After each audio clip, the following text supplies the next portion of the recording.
This is the Who Are We podcast. You can find us online at whoarewe.blog, on Instagram at whoareweblog. This is RP Watts. Thank you for listening.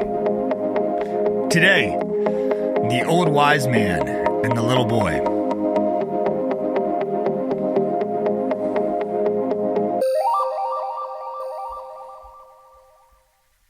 The Old Wise Man and the Little Boy. Originally published at whoarewe.blog on July 21st, 2020. There are two personality trends I find in myself. They aren't separate personalities, they're trends. One, an old wise man, and the other, a little boy. These are feelings or impressions that I get on myself, regarding myself. It's a little strange, I admit. I feel like the little boy when I am wrong or challenged. He gets his feelings hurt, pouts, and often says things like, "You don't love me. I'm leaving. You wouldn't notice anyway. Why don't you care about my feelings? Who do you think you are? Let's just be happy, okay?" The little boy is breaking things. He's huffing and puffing, stomping and yelling. The boy is angry that he can't always be the center of attention. Upset that other people's lives aren't revolving around his. Well, mine. In comparison, the old wise man tendency helps in guiding others in my proximity along their road to self-discovery, imbuing some wisdom that I found viable along the way. I immediately jump to the big picture. Down the road, everyone will get where they're going, no matter the bumps they hit today type of attitude. Always philosophical and non-emotional. In these cases, I may share experiences or ask questions to lead them to their answer. Sometimes, I feel like I must have seen it all. I must have dealt with every possible situation, scenario, or catastrophe. Consequently, I often act as counsel, trending towards the old wise man. In these cases, it is often necessary to be the one counseling others. I know better than they do how to proceed with their own life. I know. I read that too. Archetypes. Carl Gustav Jung, a contemporary of Sigmund Freud, named 4 archetypes. He referred to them as the persona, the animus or anima, the shadow, and the self. In addition, Jung believed that archetypes were the images and themes that held universal meaning across cultures. The persona is who we project to the world that we are. The animus or anima is opposite of our biological sex. For example, a woman's masculine side. Shadow is the source of creative and destructive energies. Self provides a sense of unity. Archetypes are illustrated in dreams, art, religion, and literature. From these were derived brand archetypes. 12 in all, brand archetypes have been adopted by companies as a marketing concept to exude a certain character for its customers to relate to. Brand archetypes. The innocent. This type exhibits happiness, goodness, optimism, safety, romance, and youth. The everyman. He seeks connections, is recognized as supportive, faithful, and down to earth. The hero. On a mission to make the world a better place. Courageous, bold, inspirational. The rebel. Questions authority, breaks rules, craves rebellion and revolution. The explorer. Finds inspiration in travel, risk, discovery, and the thrill of new experiences. The creator. Imaginative, inventive, driven to build things of enduring meaning and value. The ruler. Creates order from chaos, controlling and stern, yet responsible and organized. The magician. The magician wishes to create something special, make dreams reality, visionary, and spiritual. The lover. Creates intimate moments inspires love, passion, romance, and commitment. The caregiver protects and cares for others, is compassionate, nurturing, and generous. The jester brings joy to the world, humor, fun, reverence, makes mischief. And finally, the sage helps the world gain deeper insight and wisdom, thoughtful mentor or advisor. The innocent. The innocent is the little boy. The greatest fear is doing something wrong. This is exactly what drives me to the little boy tendency. Throughout my life in several settings, I've been in the role of leader. The main reason for this is simply default. I was the oldest of 6 boys. Similarly, I led a rock band as a singer for many years, and now I run a business. I've been a mentor and advisor. The downside is that I haven't learned to handle being wrong, taking feedback, or pushback. In these situations, it makes me feel like I don't know what I'm doing. I may feel I'm wrong, my worst fear. I shrink and feel like a little boy who needs his mother. Withdraw. Repeat. Avoid. At an interview last year, after several questions, the interviewer became concerned that I wasn't, quote, creating the kind of culture at work in which my team could give me feedback. The comment shook me at my foundation. Suddenly aware, I saw that I was simply being unapproachable. Although I believed I was being ruthless, I was leading in fear. I hope they don't ask me a question.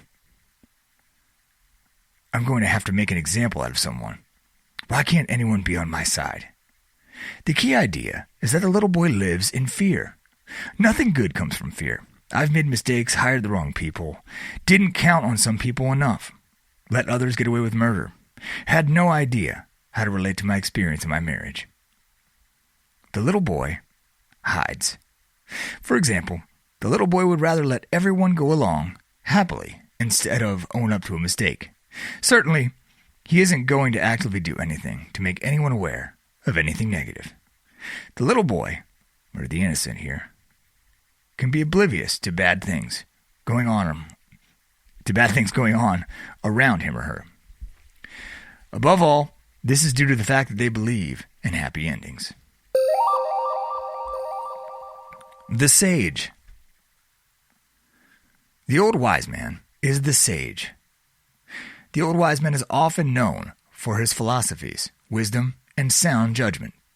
A kind and wise older father figure type. He may appear absent-minded. I embody these traits. Often, the sage may appear foreign or alien from those he advises. Most often, this is due to the old wise man seeking to differentiate his or herself. After all, my friend Nick told me when I was 22 that I should write a book called The Art of Living. I was out to give people advice. No shit. Denial of feelings is part of the shadow, the destructive energy of the sage. The anxiety of running away from the shadow can cause the perception of life as a series of uncontrollable events. It can feel helpless. The result may be that the old wise man becomes pompous and self-important.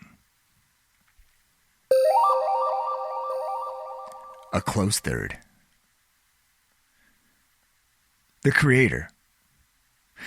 Not related to the topic at all, there are other brand archetypes I can identify with, but this is definitely up there with the innocent and the sage. This is the shit you're reading. Hot dog. Creators want to create meaningful and beautiful things through the creative process. They mainly express themselves through their chosen creative medium. At times, the creator may be obsessive and perfectionistic.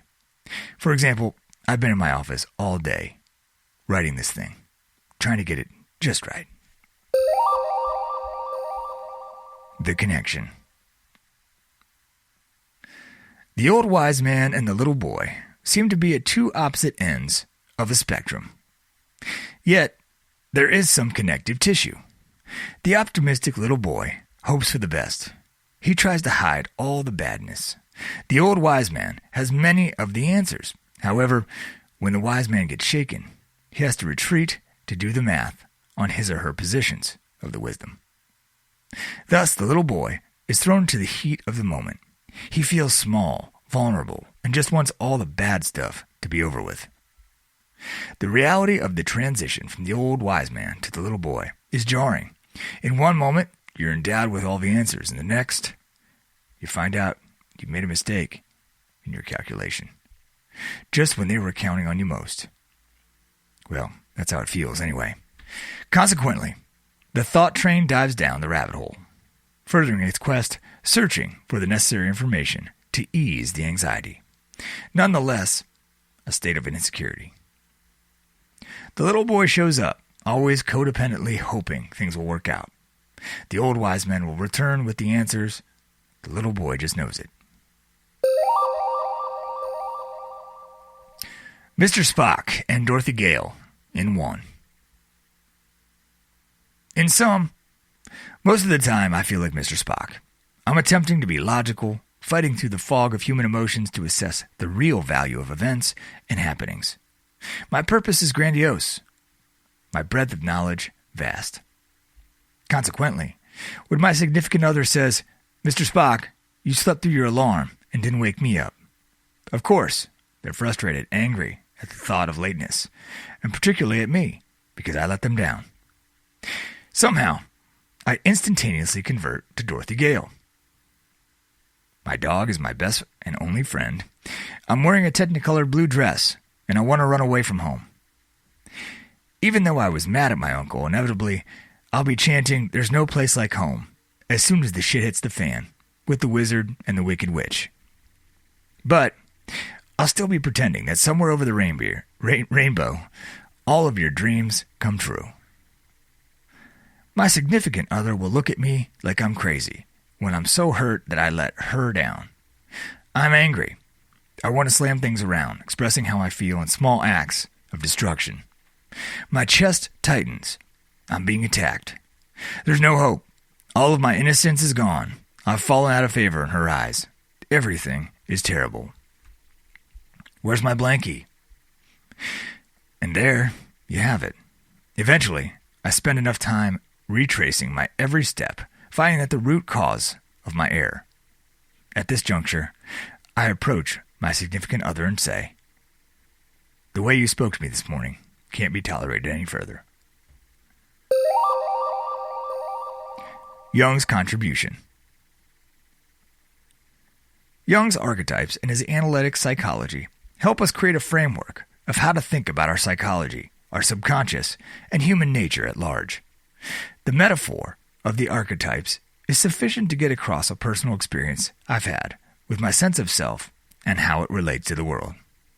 Often, discovering the language to bear the emotional weight of our experience is difficult. Luckily, Jung has provided an important tool, the emotion-bearing archetypes, a common metaphor to share ourselves with one another, and finally, a tool in our ever-deepening self-awareness and self-discovery. We've barely scratched the surface on brand archetypes. Which brand archetypes are fighting in your psyche? This is the Who Are We podcast. This is RP Watts. Thank you for listening to today's presentation of The Old Wise Man and the Little Boy. Please subscribe to this feed and check out our updates at whoarewe.blog. Thank you for listening.